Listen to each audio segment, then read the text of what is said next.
ထိမ့်သိမ်းဆောက်ရှောက်ထားတဲ့စိတ်ဟာမိမိထံမောက်သို့ချမ်းသာဒုက္ခကိုယူဆောင်လာတတ်တယ်လို့မြတ်စွာဘုရားကဒီလိုဟောတာဘုရားဟောတဲ့တရားဆိုလွဲမှားစရာအကြောင်းမရှိဘူးလောကလူသားတွေကချမ်းသာဒုက္ခရကြင်ကြတယ်သို့တော့စိတ်ကိုထိန်းနိုင်ကြသလားဆိုတော့မထိန်းနိုင်ဘူးနော်စိတ်ကိုထိန်းသိမ်းဆောက်ရှောက်မှုဟာအတ္တမအရေးကြီးတယ်ထိန်းသိမ်းဆောက်ရှောက်မှုမပြုနိုင်ဘူးဆိုလို့ရှိရင်ချမ်းသာဒုက္ခကိုလိုချင်တဲ့ချမ်းသာဒုက္ခရနိုင်မှာမဟုတ်ဘူးပေါ့အဲ့တော့ချမ်းသာဒုက္ခဆိုတဲ့နေရာမှာအမျိုးမျိုးရှိတဲ့ချမ်းသာဒုက္ခတွေအမျိုးမျိုးရှိအဲ့ဒီချမ်းသာဒုက္ခအမျိုးမျိုးတွေထဲမှာဘယ်လိုချမ်းသာဒုက္ခမျိုးကို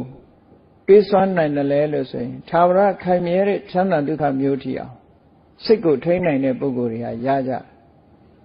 လောကမှာစဉ်းစားကြည့်လေကိုယ်စိတ်ကိုမထိန်းနိုင်တဲ့ပုဂ္ဂိုလ်တွေကစိတ်မထိန်းနိုင်လို့ဆိုပြီးတော့တစုံတစ်ခုသောပြစ်မှုကိုကျူးလွန်မိသွားပြီဆိုလို့ရှိရင်ပြဿနာတွေတက်ပြီးတော့ဒုက္ခရောက်ကြရတာလောကမှာလည်းပဲအထင်ရှားပဲပေါ့အဲ့တော့စိတ်ထိန်းတယ်ဆိုတဲ့နေရာမှာတမန်လောကလူသားတွေထားတဲ့စိတ်ထိန်းမျိုးတိတင်ကိုဆိုလိုတာမဟုတ်ဘူးဒီတဲ့အဆင့်မြင့်တဲ့စိတ်ထိန်း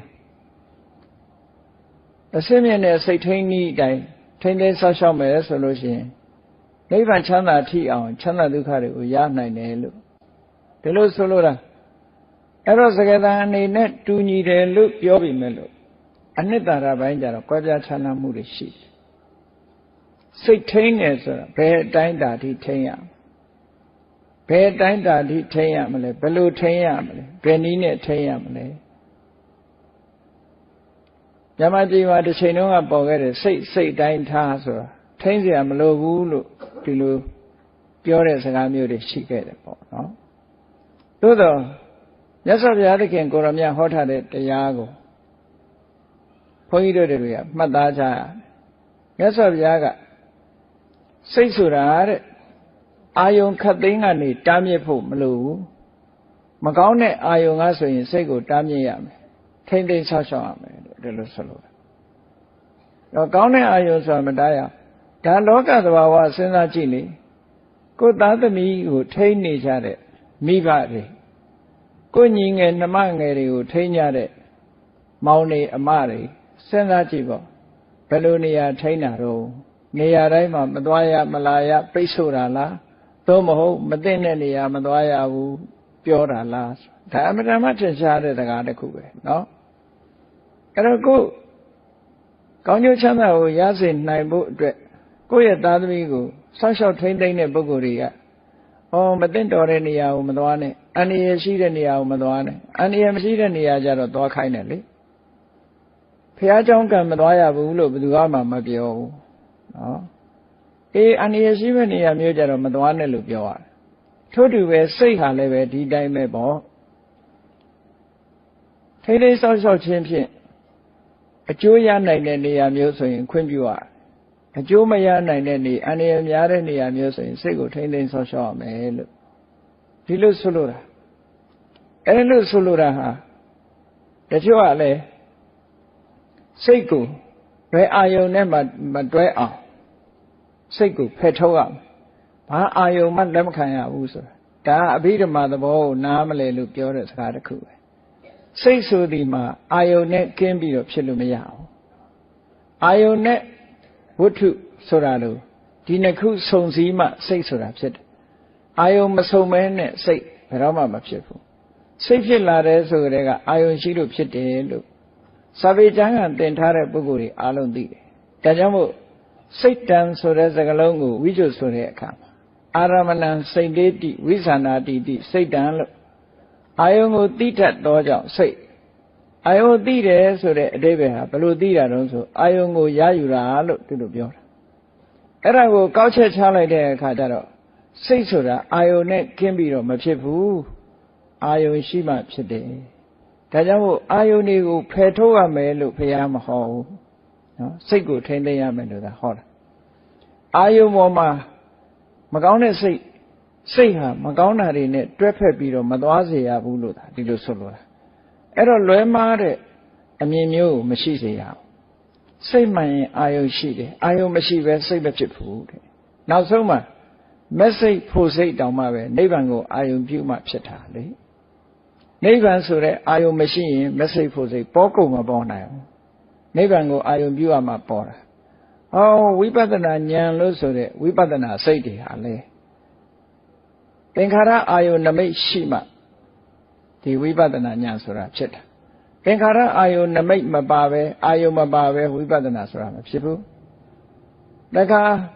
ဇန်စိတ်တွေဆိုတာလဲကြည့်လိုက်အောင်ပညာအာယုံအဓိကအပြင်ပညာအာယုံဇမယံခာမဟကုတ်အာယုံလို့ခေါ်တဲ့စိတ်အာယုံအဲ့ဒီပညာအာယုံမဟကုတ်အာယုံဆိုတာအာယုံနဲ့ကင်းပြီးတဲ့အခါမှာဒီဇန်စိတ်တွေဟာဖြစ်နိုင်မှုတဲ့အာယုံရှိမှဖြစ်တယ်ဒါကြောင့်မို့လို့စိတ်ဆိုသမျှစိတ်ဟူသမျှဟာအာယုံနဲ့ကင်းပြီးတော့မဖြစ်ဘူး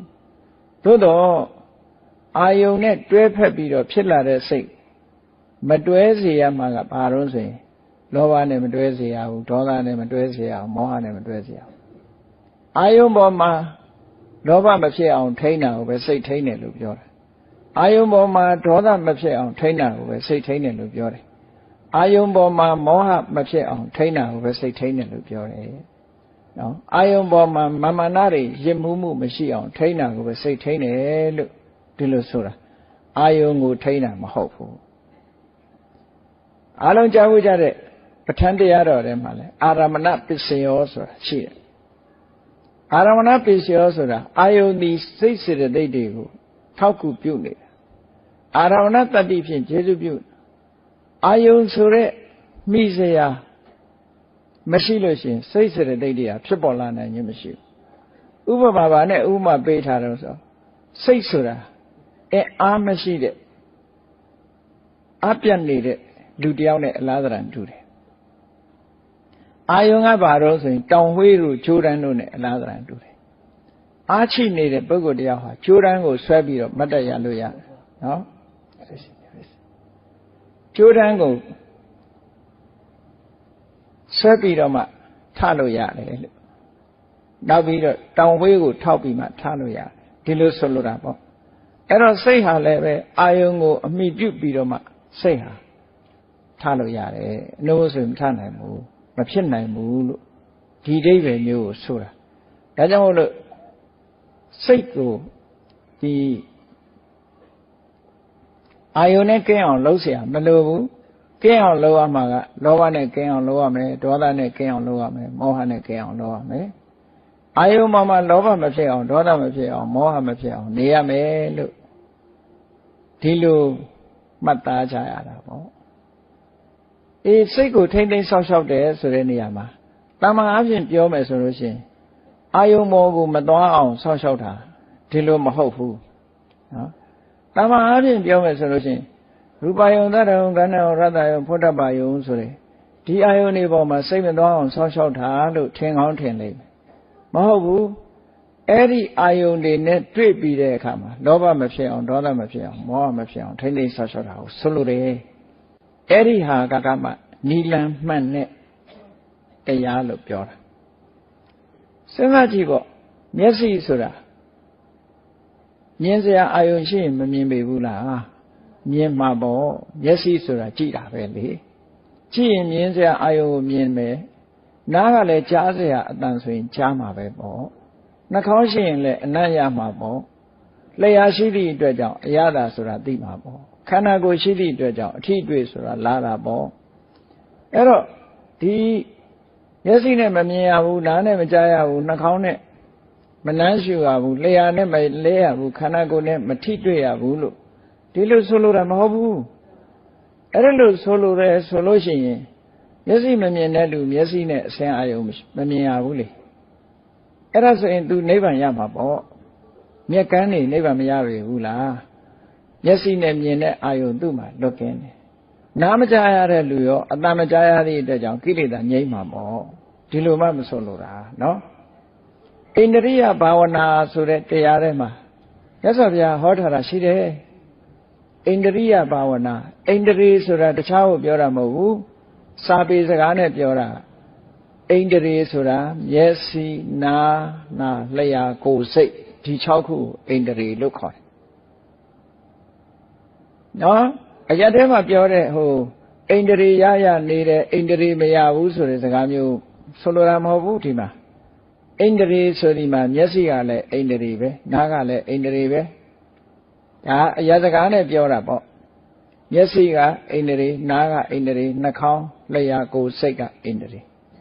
ဘာကြောင့်အိန္ဒြေလို့ခေါ်တာတုံးဆိုအစိုးရလို့အိန္ဒြေလို့ခေါ်တာဘာကိုအစိုးရတာတုံးဆိုရင်ကြည့်မျက်စိကမြင်သိစိတ်ကိုအစိုးရတယ်ဘယ်လိုအစိုးရတာတုံးဆိုမျက်စိမုံနေမယ်ဆိုလို့ရှိရင်မြင်သိစိတ်ဟာကြီးကြီးလင်းလင်းမဖြစ်နိုင်ဘူးမျက်စိကထိန်းချုပ်ထားတဲ့သဘောပေါ့နော်မျက်စိအမြင်ကောင်းပြီဆိုလို့ရှိရင်မြင်သိစိတ်ဟာကြီးတယ်နားကလည်းပဲဒီလိုပဲနားကဒီကြားသိစိတ်ကိုသူကထိန်းချုပ်နိုင်တယ်ဘယ်လိုထိန်းချုပ်တာတော့ဆိုရင်ကြီးကြီးလင်းလင်းပြက်ပြက်သားသားကြားရရင်ကြားသိစိတ်ဟာကြည်လင်ပြတ်သားမယ်နားကမကြည်လင်ဘူးဆိုလို့ရှိရင်ကြားသိစိတ်ဟာလည်းမကြည်လင်ဘူးအဲ့တော့သူ့ပေါ်မှာမှီပြီးတော့နေရတာကိုပဲထိန်းချုပ်တယ်အစိုးရတယ်လို့ဒီလိုဆိုတာကဲဆိုပါစို့ဥပမာပို့ပြီးတော့ထင်ရှားအောင်အိမ်တိုင်းဟာလူတွေကြည့်တယ်မှန်မရှိဘူးလားကဲအဲ့ဒီမှန်ကကြည်လင်းနေတယ်ရှင်မှန်ထဲမှာရုပ်ပုံဟာပြီးပြင်းလာနော်အကယ်၍မှန်ကမှုံဝါးနေမယ်ဆိုလို့ရှိရင်ရုပ်ပုံပြီးပြင်းမှာမလားမပြီးပြင်းဘူးအဲ့ဒါဘယ်သူကနေထိန်းချုပ်ထားတာတော့ဆိုမှန်ကထိန်းချုပ်တာလို့ပြောတာဟုတ်ကဲ့လားမှန်ကနေပြီးတော့ဒီရုပ်ပုံပြီးမှုမပြီးမှုကိုမှန်ကနေပြီးတော့ထိန်းချုပ်နေတာဒီလိုဆိုလို့တာအဲ့တော့အိန္ဒြိယအိန္ဒြေဆိုတဲ့စကားလုံးဟာလည်းပဲအဲ့ဒီလိုထိန်းချုပ်မှုကိုဆိုလိုတာဒါအဓိပ္ပာယ်မှန်ကိုနားလည်ဖို့လိုအပ်တယ်ပေါ့အဲ့တော့စိတ်ကိုထိန်းချုပ်တယ်စိတ်ကိုထိန်းချုပ်တယ်လို့ဆိုတဲ့နေရာမှာဘာကိုထိန်းချုပ်ရမှာလဲဆိုလို့ရှိရင်အာယုန်နဲ့ဆက်ဆက်ပြီးတော့ဖြစ်ပေါ်လာတဲ့စိတ်တွေလောဘနဲ့မတွဲအောင်ဒေါသနဲ့မတွဲအောင်မောဟနဲ့မတွဲအောင်မာမနာတွေအိတ်တာတွေမစ္စရိယတွေနဲ့မတွဲအောင်ဒီလိုထိန်းချုပ်တာကိုစိတ်ကိုထိန်းချုပ်တယ်လို့ပြောတယ်စိတ်တိုင်းကိုထိန်းချုပ်ရမှာလည်းမဟုတ်ဘူးပေါ့ထိန်းချုပ်เสียမလိုတဲ့စိတ်ရှိတယ်ထိန်းချုပ်เสียလိုတဲ့စိတ်ရှိတယ်ဒီလိုဆိုလိုတာပေါ့နော်ကိုယ်စိတ်လေးဟာမကောင်းတဲ့ဘက်သွားရင်ကောင်းတဲ့ဘက်သွားအောင်လုပ်ရမိဘတွေကသားသမီးကိုဆောက်ရှောက်တဲ့အခါမှာဟဲ့ဒီလမ်းမသွားနဲ့ဒီလမ်းကအန္တရာယ်ရှိတယ်ဟိုလမ်းမသွားနဲ့ဟိုလမ်းကအန္တရာယ်ရှိတယ်ဒီလူနဲ့မပေါင်းနဲ့ဟိုလူနဲ့မပေါင်းနဲ့အန္တရာယ်ရှိတာဆိုရင်တားမြစ်ပေးတယ်လို့ကိုယ်စိတ်လေးကိုယ်လည်းပဲအဲ့လိုတားမြစ်ပေးရမှာဒါကြောင့်မို့မြတ်စွာဘုရားကစိတ်ကိုအာယုံအလုံးကနေတားရမှာမဟုတ်ဘူးတဲ့မကောင်းတဲ့အာယုံကသာတားရမယ်ကောင်းတဲ့အာယုံကြတော့ခွင့်လွှတ်ရမယ်ဒီလိုဆွလို့တာပေါ့နော်အဲ့တော့စိတ်ကိုထိန်းလင်စိတ်ကိုထိန်းနိုင်မှချမ်းသာရတယ်ဆိုပထမစိတ်ရဲ့သဘောကိုစဉ်းစားကြည့်ကြရအောင်မြတ်စွာဘုရားကတုတ်တန်ဒီမှာဟောထားတာရှိတယ်ပေါ့စိတ်နဲ့ပတ်သက်ပြီးဟောထားတာရှိတယ်သူထုတ်တတံစိတ်ဆိုတာအမှန်တမ်းမြင်မို့ခက်တယ်မြင်မို့ခက်တယ်ဆိုတာအတိညာမပါလို့ရှိရင်စိတ်ကိုမမြင်နိုင်ဘူးစိတ်ရဲ့သဘာဝကိုမမြင်နိုင်ဘူးအတိညာရှိမှမြင်တာလူတွေကပြောတာနေတာငါစိတ်နဲ့စိတ်ကဘယ်လိုဖြစ်လာတယ်ဆိုတာသိကြမှသိပါလေစိတ်ဖြစ်လာပုံမြင်မှုအမှန်တမ်းခက်တယ်စိတ်ဆိုတာပြီးတော့မြင်ရတဲ့အသင်္တရံရှိတာလည်းမဟုတ်ဘူးလေစိတ်ကသာအသင်္တရံရှိနေမယ်ဆိုလို့ရှိရင်စိတ်ဆိုတာညတကောင်လဲလျှောက်သွားခြင်းသွားနေမှာပဲလူကအိတ်နေပြီမဲ့လို့စိတ်ကအိတ်ချင်မှအိတ်တာဟုတ်ကဲ့လူကအိမ်ထဲမှာထိုင်းနေပြီမဲ့လို့စိတ်ကအပြင်ရောက်ပြီးလျှောက်သွားနေတာအဲ့တော့အကယ်၍ဒါပုံတရံရှိမယ်ဆိုလို့ရှိရင်ခွေးတောင်ဟောင်းတော့ပေါ့စိတ်ကမမြင်ရဘူးမမြင်ရသည့်အတွက်ကြောင့်စိတ်ဟာဘဂတိပဲရှိတယ်မမြင်ရတယ်လို့ပဲအသိဉာဏ်နဲ့လည်းပဲသိဖို့တမ္မာပုဂ္ဂိုလ်တွေဖို့မှာစိတ်ရဲ့သဘာဝကိုသိဖို့အမှန်တမ်းခက်ခဲတယ်ဒါကြောင့်မို့သူထုတ်တတအလုံးကိုမြင်ဖို့ခက်ခဲတယ်လို့ဒီလိုပြောတာလူတွေကငါစိတ်နဲ့ပြောနေပြီမဲ့လို့စိတ်ဘယ်လိုဖြစ်တယ်ဆိုတာသိကြမှသိမှာ哦အဲ့တော့စိတ်ကလေးပေါ်လာပုံကိုစဉ်းစားကြည့်ပေါ့ဘယ်လိုပေါ်လာတာလဲလို့ဆိုတာစိတ်ပေါ်လာပုံလေးကိုကိုကသဘောပေါက်အောင်ကြည့်သဘောပေါက်အောင်ကြည့်ဆိုတာတရားဆိုတာကိုယ်ခန္ဓာနဲ့ဆက်ဆက်ပြီးတော့ဖြစ်နေဒါမို့ကိုယ်တိုင်နားလည်အောင်ကြိုးစားအထောက် တရားဆိုတာအဝေးကိုသွားမရှာရဘူးကိုယ်ခန္ဓာကိုယ်ထဲမှာပဲရှာဒါကြောင့်မို့လို့ပြောကြတယ်လေတရားရှာကိုယ်မှာတွေ့ဆိုတာခန္ဓာကိုယ်ထဲမှာပဲကြည့်ရကဲကိုယ့်ကိုယ်ပြန်ကြည့်လိုက်ဘုန်းကြီးတို့တွေမှာဘာပါတော့ဆိုမျက်စိပါတယ်ပါတာလေးတွေကစကြည့်လိုက်မျက်စိပါတော့မြင်စရာအာယုံကိုမမြင်ဘူးလားနော်မျက်စိနဲ့မြင်စရာအာယုံနှစ်ခုစုံလိုက်တယ်စုံလိုက်တာနဲ့မြင်ပြီးတော့သိတဲ့စိတ်ကလေးပေါ်လာမိတ်ထားလို့ရှိရင်မျက်စိမိတ်ထားမယ်မြင်စရာအာယုံမရှိဘူးဆိုရင်မြင်သိစိတ်မပေါ်ဘူးအဲ့တော့ဒါစိတ်ပေါ်လာဖို့စာပေကျမ်းဂန်အနေနဲ့ပြောမယ်ဆိုရင်စက္ခုံစပတိစ္ဆရူပေစဥပ္ပစ္စတိစက္ခုဝိညာဏတိဏ္ဏသင်္ကတိဖတ်တော်လို့မြတ်စွာဘုရားဟောတာရှိတယ်စက္ခုံစပတိစ္ဆစက္ခုဆိုတာမျက်လုံးစာသန်နဲ့ပြောမယ်ဆိုရင်တော့စက္ခုပတ္တာရရုပ်ပေါ့မျက်လုံးအကြည့်လေးကိုပြောတာမျက်လုံးနဲ့အဆင်းအာယုံမျက်စိနဲ့မြင်စရာအာယုံဒီနှစ်ခုစုံလိုက်လို့ရှိရင်ဘာဖြစ်လာတော့ဆိုမြင်သိစိတ်မြင်သိစိတ်ကဘယ်ကနေပြီးတော့ဖြစ်ပေါ်လာတော့ဘယ်မှာမှီပြီးတော့ဖြစ်ပေါ်လာတော့ဆိုမျက်လုံးကိုမှီပြီးတော့ဖြစ်တာဟုတ်ကဲ့လားပန်းပွင့်လေးကိုကြည့်နေလိုက်ပန်းပွင့်လေးနဲ့မျက်လုံးနဲ့ဆုံလိုက်တာနဲ့တပြိုင်နက်မြင်တယ်ဆိုတဲ့မြင်သိစိတ်ပေါ်လာအဲ့ဒီမြင်သိစိတ်ကနေပြီးတော့ဆက်နွယ်ပြီးတော့စဉ်းစားတာတွေလိုက်လာတယ်လှတယ်မလှဘူးဟုတ်လားဒါတွေလိုက်လာတော့လှတယ်လို့တတ်မှတ်လိုက်တာနဲ့တပြိုင်နက်ဘာလိုက်လာတော့လိုချင်လိုက်တာဆိုတာလိုက်မလာဘူးလားမလာဘူးဆိုတာနဲ့မကြည့်ကြတော့ဘူးဆိုတာလိုက်မလာဘူးလားလိုက်လာတယ်စိတ်ဟာအဲ့လိုဖြစ်လာတာစိတ်ဖြစ်ပုံကအဲ့လိုဖြစ်တာနော်မြတ်စွာဘုရားကကြည်ပါဠိတော်တွေမှာရှင်းရှင်းလေးဟောထားတာမျက်စိနဲ့အဆင်းအာယုံကိုအကြောင်းပြုပြီးတော့မြင်သိစိတ်ဖြစ်တယ်ဆိုတော့ဘယ်နှခုရှိသွားတော့၃ခုမျက်စိရဲ့အဆင်းအာယုံရဲ့မြင်သိစိတ်ရဲ့ဒီ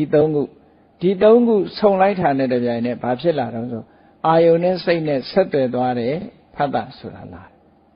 စက္ကဝိညာဉ်စိတ်နဲ့အတူတကွာဖြစ်လာတာအဲ့ဒီဖတ်တာနော်ဖတ်တာဆိုတာကြည့်ပဋိစ္စသမုပ္ပါဒ်ကိုကြည့်အားလုံးပဋိစ္စသမုပ္ပါဒ်ကိုကြားနာဘူးထားမယ်ဆိုရင်သိတယ်တလယရဏပစ္စယဖတ်တော်တယ်တလယရဏဆိုတာမျက်စိတဲ့မျက်စိနာနာလျှာကိုယ်စိတ်ဒီ6ခုကိုခေါ်တာအဲ့ဒါကိုဘာအပြင်အာယရဏ6ခုနဲ့ပေါင်းလိုက်မယ်ဆိုရင်တလယရဏထဲမှာအပြင်အာယရဏ6ခုပါထည့်ယူမယ်ဆိုလို့ရှိရင်မျက်စိနဲ့ရူပယုံတစ်စုံဟုတ်ကဲ့လားမျက်စိနဲ့အဆင်းကတစ်စုံနားနဲ့အတန်ကတစ်စုံနှာခေါင်းနဲ့အနံ့လျှာနဲ့အရသာခန္ဓာကိုယ်နဲ့အထိတွေ့စိတ်နဲ့ဓမ္မအာယုံဟောအားလုံးပေါင်းလိုက်တဲ့အခါဒီအတွင်းက6ခုအပြင်က6ခုဆိုတော့ပေါင်းလိုက်တော့ဘယ်နှခုရှိအဲ့ဒါကိုအာယရဏ6ပါးလို့ပြောတာအဲ့တော့အာယရဏ6ပါးဆိုတာစာအုပ်ထဲသွားရှာရတာမဟုတ်ဘူးကိုယ်တဏ္ဍာမှာမြင်အောင်ကြည့်နော်တရားဆိုတာကိုယ်တဏ္ဍာမှာရှိတာကိုဘုရားဟောတာဓမ္မလက်တွေ့အသုံးချတတ်တာနှုတ်ဆိုရင်တခြားကိုသွားအသုံးချရတယ်ထင်နေတတ်တယ်ကဲမျက်စိနဲ့အစဉ်ဒီနှစ်ခုစုံလိုက်တာနဲ့ဘာဖြစ်လာတော့ဆိုစက္ကဝိညာဉ်စိတ်လေးမြင်သိစိတ်လေးပေါ်လာတယ်အဲ့ဒီမြင်သိစိတ်လေးကဘာကိုမှီပြီးတော့ဖြစ်တာတော့ဆိုမျက်လုံးကိုမှီပြီးတော့ဖြစ်တာဒီပြင်နေရာပေါ်တာမဟုတ်မျက်လုံးကပေါ်တာနော်ဒါကြောင့်မို့စက္ခုဝတ္ထုကိုမှီတယ်လို့စာဆိုတာကဲစက္ခုဝိညာဉ်စိတ်လေးပေါ်လိုက်တာနဲ့မြင်သိစိတ်လေးပေါ်လိုက်တာနဲ့အာယုံနဲ့ဆက်သွယ်မှုဆိုတာလေးလာတယ်အဲ့ဒီမြင်သိစိတ်ကလေးထဲမှာရှင်တွဲပြီးတော့ဖြစ်ပေါ်လာတဲ့ဖတ်တာဆိုတာပါလာအဲ့ဒါကိုပဋိစ္စသမုပ္ပါဒ်ကြတော့တလယရဏပစ္စယဖတ်တော်လို့ဒီလိုပြောတာနော်ဖတ်တာဆိုတာပေါ်လာဖတ်တာဆိုတာဘာကိုပြောတာတုံးဆိုအာယုန်နဲ့စိတ်နဲ့ဆုံပေးတာဆက်သွယ်ပေးတဲ့သဘောလို့ပြောတာကဲအာယုန်နဲ့စိတ်နဲ့ထိတွေ့ပေးလိုက်တဲ့အခါဘာဖြစ်လာတော့ဆိုထိတွေ့လိုက်လို့ရှိရင်ဆိုပါစို့အရာဝတ္ထုတစ်ခုကိုကိုယ်လက်နဲ့ထိလိုက်တယ်စိတ်နဲ့ထိတာကတော့အမတမသိမ်မွေးလို့တိထားတာနဲ့ပြောမယ်ရေခဲတုံးကိုလက်နဲ့ထိလိုက်လို့ရှိရင်မအေးဘူးလားမီးကိုလက်နဲ့ထိလိုက်ရင်မပူဘူးလားဟောအေးတယ်ပူတယ်ဆိုတော့အတွေ့အကြုံမရဘူးလားအဲ့ဒါလို့အာယုန်နဲ့စိတ်နဲ့ဆုံပေးတာလက်နဲ့ရေခဲတုံးထိတယ်လို့လက်နဲ့မီးခဲထိတယ်လို့ဒီအာယုန်နဲ့စိတ်ကိုဆုံပေးလိုက်တာကိုဖတ်တာလို့ပြောတာနော်အဲ့ဒါလို့ဆုံပေးလိုက်တဲ့အခါကျတော့ လက်နဲ့ရေခဲတုံးနဲ့ထိလိုက်တဲ့အခါအိုအေးတဲ့မခံနိုင်လောက်အောင်အေးလို့ရှိရင်ဒုက္ခဝေဒနာဖြစ်တာပေါ့။နှွေရသည်ဆိုလို့ရှိရင်ဟဲ့အေးလိုက်တာဆိုဒုက္ခဝေဒနာဖြစ်တာပေါ့။ကဲမီးကိုသွားထိတဲ့အခါကျမခံနိုင်လောက်အောင်ပူတဲ့အခါကျတော့ဘာဖြစ်တော့ဒုက္ခဝေဒနာဖြစ်တာပေါ့။ကိုယ်လက်ကအေးနေလို့ပူတာလေးကိုရှာလို့ထိလိုက်တဲ့အခါကျတော့ဒုက္ခဝေဒနာဖြစ်တာပေါ့။ဒီလိုမဖြစ်ဘူးလား။အဲ့တော့ဖတ်တာပစ္စယဝေဒနာလို့မလားဘူးလား။ပရိစ္ဆသမုပ္ပါဒါလူတွေရဲ့သဘာဝကိုပြောတာနော်စကလုံးတွေကအရက်ထဲကစကလုံးမဟုတ်သည့်အတွက်ကြောင့်တို့နဲ့မဆိုင်သလိုလိုရိတ်တာဘက်ကစကားလိုလိုဖြစ်နေတတ်တယ်နော်အဲ့တော့ဒီတရားဆိုတာလူရှိနေရင်တရားရှိနေမှာပဲပေါ့ကိုယ်တဏ္ဍာမှာရှိတဲ့တရားကိုသိအောင်ကြိုးစားအဲဒါမို့တရားနာရတယ်တရားပွဲတွေလုပ်တယ်ဆိုတာအိမ်မှာနေရတာပြင်းလို့တရားလာနာတာမဟုတ်ဘူးအသိဉာဏ်ရအောင်လာနာတာနေတတ်ထိုင်တတ်ဖို့အတွက်တရားနာကြရတယ်ဘောဓုတရအောင်ဖះဟောတဲ့တရားတွေကိုသိပြီးတော့စိတ်ထားတတ်လောက်အောင်လာပြီးတော့တရားနာကြတရားနာပြီးတော့ဒီတိုင်းမေးပြောက်ပြီးတော့ပြန်ရမှာမဟုတ်ဘူးဒီတရားထဲမှာပါတဲ့ကိုလိုက်နာရမယ်ဟာတွေကိုလိုက်နာရမယ်ရှောင်ရမှာတွေကိုရှောင်ရမယ်ဆောင်ရမှာဆောင်ကိုလက်တွေ့ဘဝမှာအသုံးချလို့ရတာကြီးပဲအသုံးချလို့မရတာတခုမှမရှိဘူးတရားကဲကြည့်မျက်စိနဲ့အစင်းအာယုံဆုံလိုက်မှမြင်သိစိတ်ပေါ်တယ်မဆုံခင်ကဒီမြင်သိစိတ်ကလေးဂျိုရှိနေတာလားဆိုမရှိဘူးဆုံပြီးတဲ့နောက်လည်းပြတ်သွားတာပျောက်သွားတာနော်ဒီဟာကိုမရှင်းဘူးဆိုလို့ရှိရင်နားထောင်ကြည့်စောင်းနဲ့လက်နဲ့မတီးခင်ကစောင်းကြိုးထဲမှာစောင်းအိုးထဲမှာတခြင်းတန်တွေရှိသလားမရှိဘူးလားလက်နဲ့တီးခတ်လိုက်တဲ့အခါမှာလက်ရယ်တီးတဲ့လက်ရယ်စောင်းအိုးရယ်စောင်းကြိုးရယ်ဒီသုံးခုပေါင်းလိုက်တဲ့အခါဘာဖြစ်လာတခြင်းတန်လေးထွက်လာတီးတဲ့တခြင်းတန်ထွက်လာငကိုအားရှိနေတာထွက်တာလားမရှိတာထွက်တာလားအေးမြင်သိစိတ်ဆိုတာငကိုအားရှိနေတဲ့မြင်သိစိတ်မဟုတ်ဘူးမျက်စိနဲ့အဆင်းအာရုံနဲ့ဆုံလိုက်လို့ထွက်လာတဲ့မြင်သိစိတ်စောင်းတန်ပေါ်လာတယ်လို့ပေါ်လာတာပေါ်လာပြီးပဲရောက်သွားတော့ပျောက်သွားတာဒီမြင်သိစိတ်လေးကလည်းပေါ်လာပြီးရင်ပဲဖြစ်သွားတော့ပျောက်သွားတာပဲအနိစ္စဆိုတာအဲ့ဒါကိုပြောတာနော်အနိစ္စရဲ့သဘောဟာငကိုကရှိနေတာမဟုတ်ဘဲနဲ့ဖြစ်လာတယ်ဖြစ်လာပြီးတဲ့နောက်မှလည်းပျောက်သွားတယ်ဒါကိုအနိစ္စလို့ပြောတယ်ပျောက်သွားပြီးတဏှာသွားစုနေတာလည်းမဟုတ်ဘူးမဖြစ်လာခင်ကတဏှာမှာအစင်းနဲ့ပုံနေတာလည်းမဟုတ်ဘူးငါဥပမာတစ်ခုကိုစဉ်းစားကြည့် gas မီးချစ်လေးလူတိုင်းသိတယ် gas မီးချစ်ထဲမှာမီးရှိလားမရှိဘူးဒါဖြင့်မီးပဲကရမီးကဘာကြောင့်ဖြစ်တုံးဆိုအကြောင်းပေါင်းစုံလို့မီးဖြစ်တာဟုတ်ကဲ့လားအကြောင်းပေါင်းစုံက gas မီးချစ်ထဲမှာ gas ရှိတယ်နော် gas မီးချစ်ထဲမှာဘိန်းလုံးနဲ့အောက်ခံနှစ်ခုဖိပုတ်လို့ရှိရင်မီးပူနိုင်တဲ့အရာတစ်ခုရှိတယ်လက်နဲ့ဖိပုတ်တယ်ဆိုဟောဒီအကြောင်းသုံးခုဆုံးမှဘိန်းကလေးတတ်ထားရုံနဲ့လည်းမီးမထွက်ဘူး gas လေးထည့်ထားရုံနဲ့လည်းမီးမထွက်ဘူးလက်နဲ့ဖိမချစ်မချင်းမီးမထွက်ဘူးမို့လား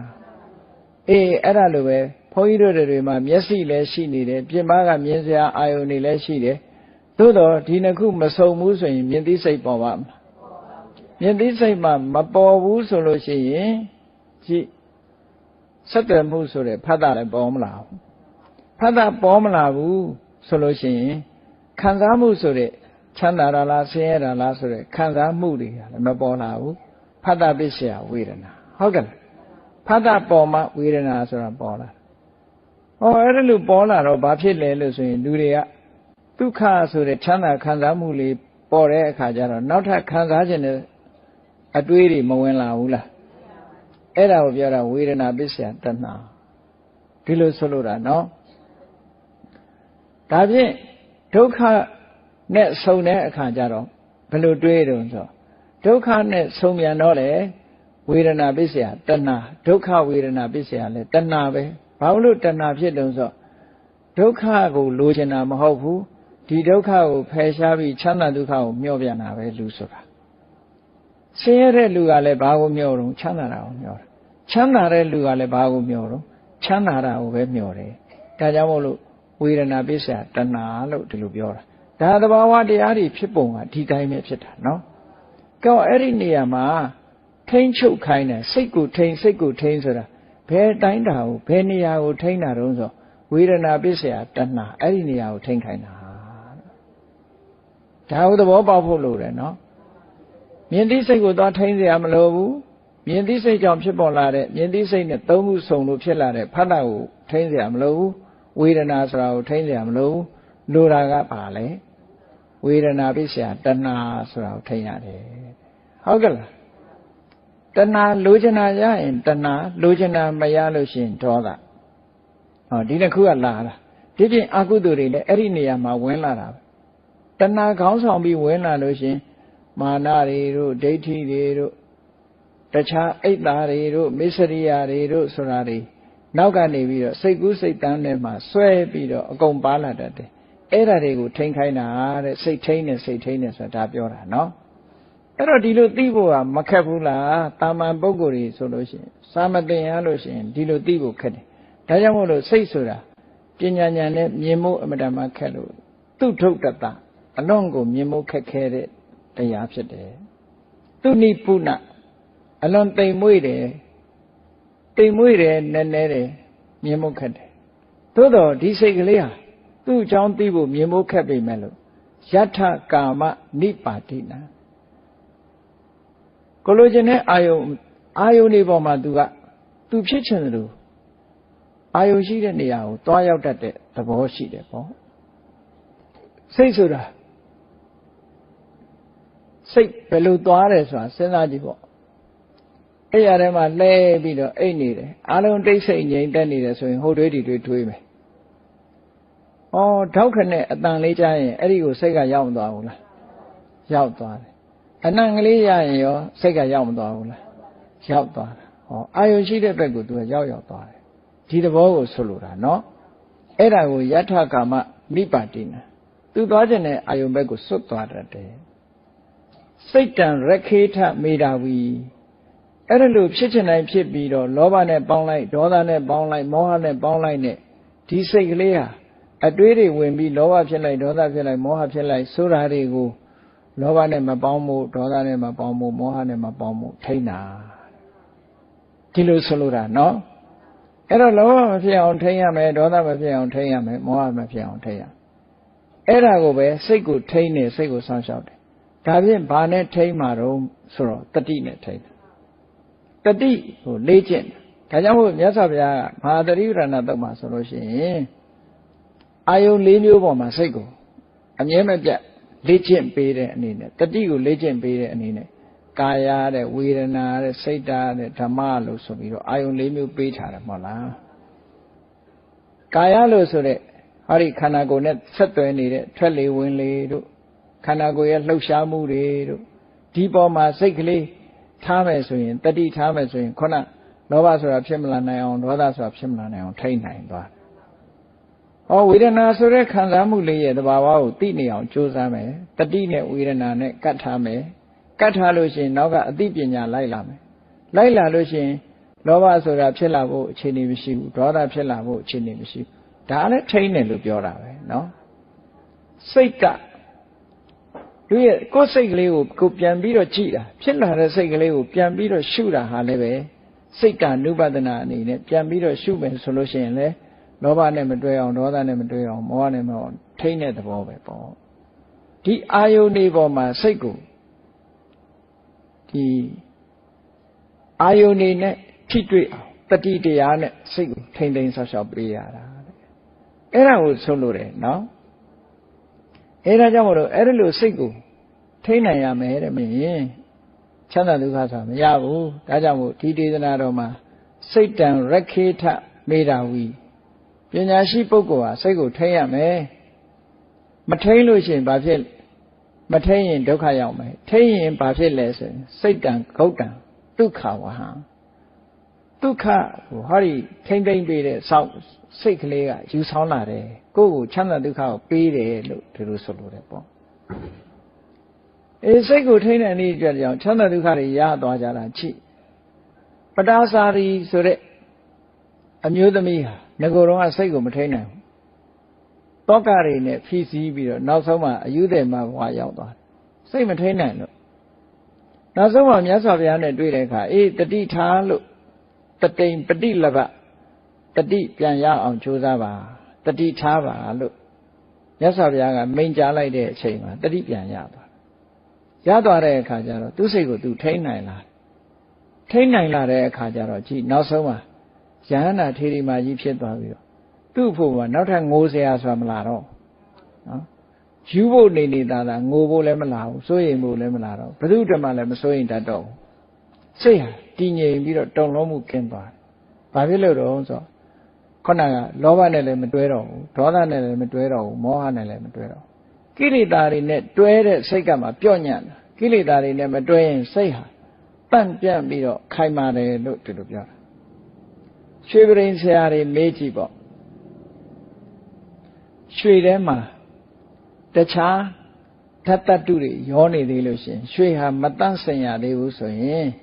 ပတိလက်ကောင်လုံးမဲ့ဆိုရင်ကျိုးသွားတယ်လုံးလို့မရဘူးနားမဆွဲလို့မရဘူးเนาะ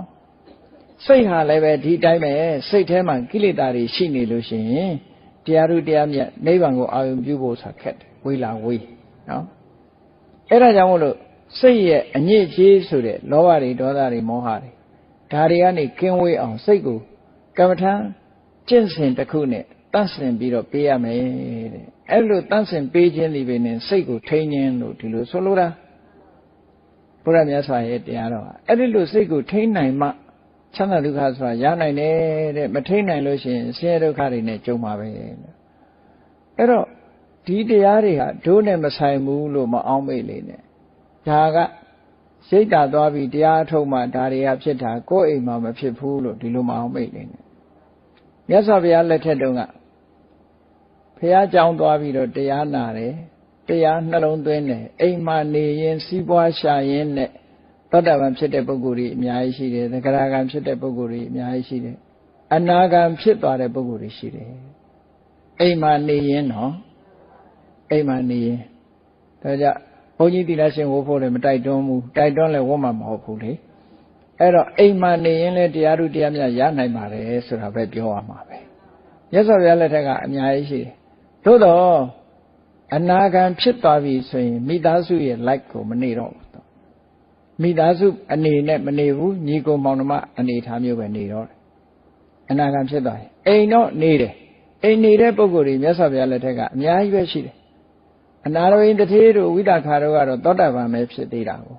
မဟာနာမဆိုတဲ့တာဂဝေမင်းကသဂရဂံအဆင့်ရောက်တယ်နောက်တစ်ခါဒီဥက္ခဆိုတဲ့သူကျွယ်တို့နန္ဒမာတာဥပတိကမာကြီးတို့ဆိုတာအနာဂံအဆင့်ပဲအနာဂံအဆင့်မှာမိသားစုနဲ့နေကြတာပဲသူတို့ဝိတာခတထေတို့ဆိုတာအနာဂံဘဝနဲ့ပဲနေတာပဲအိမ်မှာပဲနေတယ်သို့တော့အိမ်မှာနေတဲ့အခါမှာအနာဂံဖြစ်သွားလို့ရှိရင်ကတော့သူကအိမ်မှုကိစ္စတွေကိုစီမံခန့်ခွဲတာမလုပ်တော့ဘူးရသမျှလေးနဲ့ရောင်ရဲပြီးတော့အမြဲတမ်းဥပုသ်ဆောင်အောင်ပြီးတော့သူတော်စင်ဘဝနဲ့နေတာအိမ်မှာတော့နေတယ်မိသားစုဘဝနဲ့မနေတော့ဘူးအပြမစရိယသိက္ခာပုဂ္ဂိုလ်ဆောက်တည်ပြီးတော့နေတယ်တဲ့နော်ဒီလိုဆွလို့တာနော်ကိုယ့်အိမ်မှာဒီလိုပဲသားတွေသမီးတွေနဲ့နေပြီးတော့တရားဓမ္မရှင်းသုံးပြီးတော့ဒီလိုနေကြတာဒီဘဝမှာပဲဒီလိုနေသွားကြတာနောက်ဆုံးမှာဒါအမတမဘုရားလက်ထက်ကထင်ရှားတဲ့တာရကတွေပဲပေါ့အဲ့တော့အခုလည်းပဲသောတာပန်ဖြစ်မယ်သဂရဂံဖြစ်မယ်ဆိုရင်အိမ်မှာမိသားစုနဲ့နေတယ်အနာဂံဖြစ်သွားပြီဆိုလို့ရှိရင်မိသားစုဘဝမျိုးမှာမနေဘဲနဲ့အိမ်မှာတော့ရှိတယ်ယဟန္တာဖြစ်ပြီဆိုရင်တော့အိမ်မှာမနေတော့ဘူးအဲ့ဒါတော့သိချာအိမ်ကိုမနေတော့ဘူးအိမ်မှာမနေတော့ပဲနဲ့အဝတ်ပြောင်းတော့တာအဲ့ကြတယ်သူတော်စင်ဘဝကိုကူးပြောင်းပြီးတော့နေထိုင်ကြတယ်ယဟန္တာဖြစ်မှာယဟန္တာမဖြစ်သေးသမျှတော့အိမ်မှာနေသေးတယ်လို့ဒီလိုဆိုလို့တယ်နော်ကောင်းပြီစိတ်ကိုထိန်းတာဟာချမ်းသာဒုက္ခတွေကိုမြောင်များစွာရစေတယ်စိတ်ချမ်းသာမှုဆိုတာအမှန်တမ်းအရေးကြီးတယ်ပစ္စည်းဥစ္စာချမ်းသာတိုင်းစိတ်ချမ်းသာတယ်လို့မအောင်မေ့လေနဲ့ပစ္စည်းဥစ္စာချမ်းသာပြီးစိတ်ဆင်းရဲနေတဲ့ပုဂ္ဂိုလ်တွေလောကမှာအများကြီးပဲပစ္စည်းချမ်းသာတာစိတ်ချမ်းသာတာနဲ့တခြားစီပဲเนาะလူတွေမှာပူမှုတွေနဲ့နေကြတယ်တောကเนาะစိတ်ချမ်းသာတဲ့လူကလည်းတောကတွေပိုးတယ်ပစ္စည်းဥစ္စာအတွက် တောကဖြစ်တယ်နော်ပစ္စည်းဥစ္စာအတွက်တောကဖြစ်တယ်သာသမီရှိတဲ့ပုဂ္ဂိုလ်ကသာသမီအတွက်တောကဖြစ်ရတယ်နော်ကားရှိတဲ့ပုဂ္ဂိုလ်ကကားအတွက်တောကဖြစ်တယ်တိုက်ရှိတဲ့ပုဂ္ဂိုလ်ကတိုက်အတွက်တောကဖြစ်တယ်အားလုံးဟာတောကလေးတွေနဲ့ပဲနေကြတာအဲ့ဒီတောကဆိုတာဒေါမနတပဲဒေါသနဲ့ရှင်တွဲပြီးတော့ဖြစ်ပေါ်လာတဲ့ခံစားမှုဝေဒနာတစ်ခုပဲပေါ့အဲ့ဒါလည်းပဲအကုသိုလ်ပဲပေါ့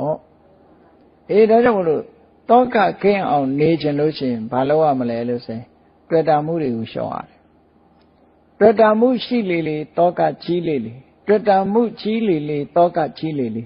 တွေ့တာမှုရှိသူတိုင်းတောကရှိတယ်ရှောင်လဲလို့မရဘူးတစ်ပင်ရှိရင်တစ်ရိပ်ရှိမှာပဲပေါ့ဘာဖြစ်လို့တော့ဆိုတောကဆိုတာတွေ့တာမှုရဲ့အရေးပဲလေသူကတွေ့တာမှုကိုမဖြောက်ဖဲနဲ့တောကဆိုတာဖြောက်လို့မရဘူးတဲ့နော်စဉ်းစားကြည့်ပေါ့ဒီတဲ့ထင်ရှားတဲ့ဥပမာလေးတစ်ခုပြောမယ်ကိုကအိမ်တစ်လုံးပိုင်ထားတယ်ဆိုပါစို့ဟောအဲ့ဒီအိမ်တစ်လုံးပိုင်ထားတဲ့အခါဆောင်းရာသီတို့နွေရာသီတို့ဗမာပြည်မှာဒီဟာမီးကခဏခဏလောင်တတ်တယ်မဟုတ်လားမီးမစိုးရင်ရဘူးလားစိုးရင်လည်းဆိုကြတဲ့တောကလေကိုယ့်အိမ်မှာမီးစိုးရင်ရဟောစိုးရင်နေတာတောကကဲအဲ့ဒီအိမ်လေးကိုကြိုက်တဲ့ဈေးရလို့ရောင်းပလိုက်တယ်ရောင်းပလိုက်တဲ့အခါကျတော့အဲ့ဒီအိမ်လေးပေါ်မှာတောကဖြစ်သေးလားဘာလို့တော့ကိုမမပိုင်တော့တာကိုဟာလို့မတတ်မှတ်တော့ဘူးလေအဲ့တော့ကိုဟာလို့တတ်မှတ်မှတောကဆိုတာဖြစ်တာအဲ့ဒါကြောင့်မို့လို့အဲ့တော့တလောကလုံးကိုကိုဟာလို့မတတ်မှတ်နဲ့ကိုတောင်ကိုဟာလို့မတတ်မှတ်ဘူးဆိုလို့ရှိရင်တောကဘယ်လိုတည်းမှဖြစ်တော့ဘူးလေဒါကငါသားဒါငါသမီးဒါငါပစ္စည်းဒါငါအမေဒါငါအမငါမောင်နှမစသဖြင့်ငါနဲ့သိမ့်ပိုက်ထားတာမှန်တယ်များတောကဖြစ်เสียကြီးပဲနောက်ဆုံးမှာငါဆွေမျိုးငါတငယ်ချင်းဆိုတာပါသေးတယ်ငါပစ္စည်းငါဥစ္စာဟောအဲ့ဒါလို့တွေ့တာမှုကိုအခြေခံပြီးတော့ထင်မြင်ယူဆမှုသိမ့်ပိုက်မှုတွေရှိနေသေးသမျှကာလပတ်လုံးသူတို့အတွက်မှာတောကဖြစ်မှာပဲနောက်ဆုံးမှာလူတွေကပြောကြတယ်သူကတော့အပြိုကြီးတကိုယ်တည်းနေတာလူပြိုကြီးတကိုယ်တည်းနေတာဆိုရင်ကြာဘာမှမရှိဘူးဆိုမလေးသားတော်ပေါ်သေးတယ်သူကနော်ကျိုးရှိပဲနဲ့ကျိုးရှုပ်တယ်ဆိုတာအဲ့ဒါခေါ်တာသူကပို့ပြီးတော့တောကများသေးတယ်တောကမရှိရင်ရှိတဲ့တောကသူရှာပြီးတော့ကြံပြီးတော့ထားလိုက်သေးတယ်အိမ်ပေါ်မှာတောကတွေတထွေးကြီးတင်ထားတာနော်အဲ့တော့တောကဆိုဒီမှာတွေ့တာမှုတွေကိုအခြေခံပြီးတော့လာတယ်နောက်ဆုံးဘယ်သူမှတွေ့ကြမရှိရင်ကိုယ့်ကိုယ်တွေ့တယ်လေကိုယ့်ကိုယ်တွေ့ရင်လည်းကိုယ့်အတွက်တောကပဲဖရာယန္တာဖြစ်သွားရင်စဉ်းစားကြည့်ဖရာယန္တာဖြစ်သွားပြီဆိုတာဟာဘယ်သူကိုမှမတွေ့ဘူးသူ့ကိုယ်သူလည်းမတွေ့တော့ဘူးသူ့အသက်ကိုလည်းမတွေ့ဘူးသူ့ခန္ဓာကိုလည်းမတွေ့ဘူးသူတွေ့เสียဆိုတော့ဘာမှမရှိတော့ဘူးဆိုတော့တောကပဲရလာမှာတော့